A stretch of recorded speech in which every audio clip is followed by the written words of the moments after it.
Lynn Kenyon, Everything Montana Real Estate, in conjunction with Live in Montana Real Estate, our real estate company. Here again with Brenda Bridgeford from Flying S Title. We just did a whole segment on title insurance, what title insurance is. People don't know, buyers don't know, sellers don't know, some agents don't know. So understanding what title insurance is, so be sure to take a look at that. Now we're back in what they call the plant. This is our title plant. This is where all the records are kept. And this is where we start the research on the property for you as a buyer or a seller. So she's going back looking from, I mean, these are old books for anything that's ever recorded against your title. You said patent in the last one. Would you explain what patent is? The patent was it's from when the United States obviously owned all the land, but it's from the United States to the first owner. So that's way back in time. And then after that, then they're calling them, they deed the property. It's a deed. So what that means is you get a deed, a warranty deed, that we're warranting this deed that you're buying this property, and then it goes through and then this is all the deeds. So every property, as it's been passed on, has something recorded against it. And these go back, like, what are some of these? What's an old one here? Oh, they all go back to about in the 1880s. Yeah, so that's crazy. If we find a piece of land that you're buying and we've never done any prior work on it, we have to search back from the patent, which is normally in the late 1800s, and then to current date. So our first And you've been doing this for 40 years. I started when I was 2. Yeah. So just randomly pick one off. Hopefully this is it. So this book is an out-of-city book, so it's some rural land. And so what we do is, let's see, find the first page. So for this particular section, these are all the documents that are within that section of land. So you might just be, say, in the northeast quarter. We're searching everything in the northeast quarter. So this is super detailed, super involved. Yeah. Look at how teeny that was. Look at that writing she has to go through. It's nice when you've already done a commitment because you have all this work done. It's already been done, but if we don't have any prior work on it, we have to pull every single document from this book or this section and put it on the reader printer and go through it to make sure everything's correct. So what would you see from the 1800s would be a concern, for an example? Back then, there might be a deed that was done that maybe the husband and wife took title and maybe she didn't deed out. And you're hoping, and then sometimes you go down a little further and all of a sudden, he deeds back to her. So, I mean, we just have to follow it, and we can't really get to the final answer until we've looked at every single document. Sometimes we'll file things later. There could be easements within the deed. So every deed we pull, we look to see if it's together with an easement or reserving an easement or reserving a life estate, which means that person who sold it to, person A sells to person B, but they're saying we're going to reserve a life estate. That means they can live in that property until they die. So that's something we have to look for. And going back to the requirements page, then we would put a requirement on there stating that that person either has to deed out or show proof of death.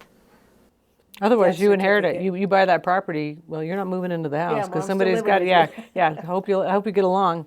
So yeah, that's interesting. So this is one here. So this is the beginning of the books. This is where it starts in the late 1800s, and then from there we go to the black books, which are these books.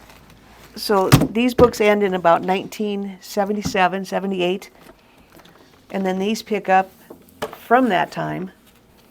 And for instance, this is a subdivision in Great Falls, Montana. So if you're lot 10 of block 5, we're going to pull all of these that say lot 10, and again, read every single document, go through it with a fine-tooth comb to make sure that there's nothing in there that could affect your property. That premium amount, you see where there's a lot of work involved in that. Yeah. For what you're doing. And, we've got all the old documents, which these smaller cabinets, this is where all the older documents are. The old Do they book look and a little pages. different?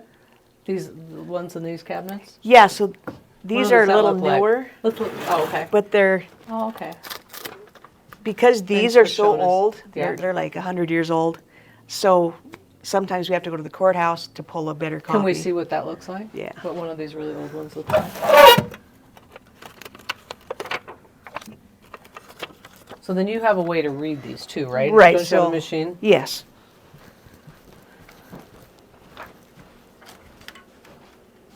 And it's got to be entered here. So here's a reader. So she just put that document from the old files on this reader, and then it's going to show up on the screen over here. And this is going back many, many years. So very, very thorough. Lots and lots of detail here. But this is a slick little machine to show you what you're looking at. So we'll pull that up.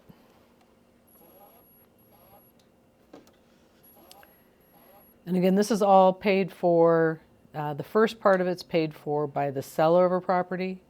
And then if the lender may want more detail, and that's what the title company will do. They'll go back as far as they can. Again, maybe to patent. So this one is showing. You can see how hard it is to read. So you can see that. I mean, you can't read anything. Yeah, so this is actually a patent. It's from the United States of America. So again, these being so old, sometimes we can... Oh, my machine's not working. So we need to we just need to focus this and make sure that everything that... And this is why we all have glasses. Totally. Well, and then if you can't read it, then you go to the courthouse. Yeah, Now, are theirs always better? Theirs are better, so we're hoping sometime they get online. So where did you get this? What's the chain of command here? Yeah, the since possession, I guess, not command. Yeah. Since the title company was started, years and years ago, every time there were documents recorded at the courthouse, and then we would go over there. I mean, they used to have a huge machine, and we would take the original docs, scan them, and so these are the scans that this company's been doing since then. So we've done all these scans, somebody within the company. And so they're all on microfiche, and that's how we're able to pull these. But if there's something that we're not sure about or can't read exactly, we still know what the book and the page number is for this document. So, I mean, we're not going to take a chance and say, we'll go to the courthouse. We actually have a gal that does that here, and she'll pull whatever copies we need so that You're 100%. so that we're 100% sure. So yeah, was that an 8 or is that a 3 or Yes, knowing you have to know that. Otherwise, everything is. I mean, so that's what you have insurance. If you are incorrect on something, then they're insuring that. Explain maybe what that is involved. So you did read this. You missed that it had an easement that nobody knew about. What happens now? I buy this property. You didn't tell me I have an easement, and you do have an easement. What do I do? If that were the case, you would, if there ended up being a problem like that, then you would, if we couldn't solve it, we'll try to solve it first. But then if it's not something we can solve, then we would have to go to our, underwriters and to see, maybe legal counsel to see what needs to be done.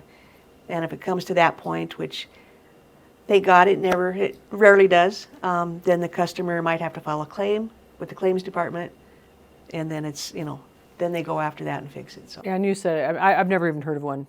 No. I mean, they're just very, very seldom, but that is the whole point of the insurance, is that you know what you're buying back to patent, back to the United States giving the land. Right, and we're protecting the seller and the buyer equally. So. Yeah, you don't have a preference for one or the other. Oh, no. Yeah, no.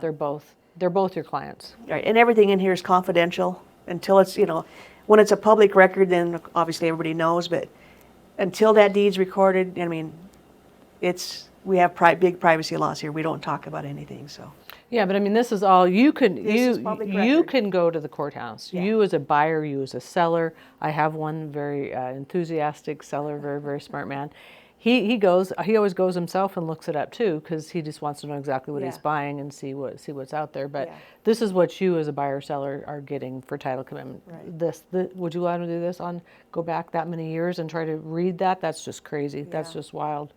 That's wild. So a lot of this though now, is it available online? Is that not yet? No. We would like to see that happen.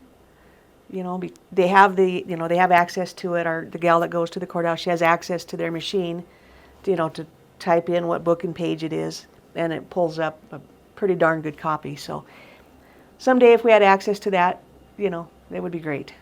Do you see that happening in like big cities? Is it happening?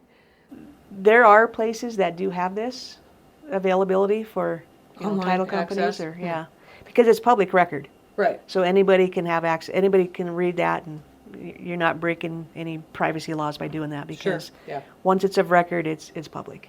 Yeah. Is there a fun one you can think of that you've looked at? And we can pause here, and if you want to think of one that would be kind of entertaining for somebody, that really different. Is there anything that you've come across that's like, wow, I've never seen this in 40 years?